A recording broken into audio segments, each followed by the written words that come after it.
મારે 72 વર્ષની ઉંમર થઈ, પણ આ ઉંમર અત્યાર સુધીના આટલા વર્ષોના ઇતિહાસમાં મેં આવું પિક્ચર કોઈ દી જોયું નથી. રિયલી ખૂબ સરસ, મસ્ત મૂવી બનાવ્યું છે, એકદમ કોમેડી અને એન્ટરટેનમેન્ટ એકદમ મસ્ત. અને સમાજનો હું એમ માનું છું કે એક્સરે છે, એક્સરે આ જ પોઝિશન સમાજમાં છે. એ ખરેખર સમાજના સળગતા પ્રશ્નો પર વાર કીધો છે. ખરેખર નેચરલી પિક્ચર છે, મજા આવે એવું છે. સારાય ગુજરાતમાં તો ચાલે, પણ સારાય ભારતમાં ચાલે.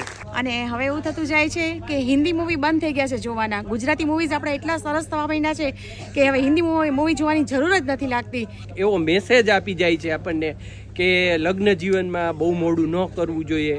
ટોટલી બધા જ ફેમિલીએ સાથે જ મળીને જોવા જેવું, અને પોતાના લગ્નના પહેલાં ઉંમરના થયેલા દીકરા દીકરીઓને સાથે બેસીને જોઈ શકે એ ટાઈપનું મૂવી, બહુ સરસ મૂવી બનાવ્યું છે જે ખૂબ જ સક્સેસ જશે.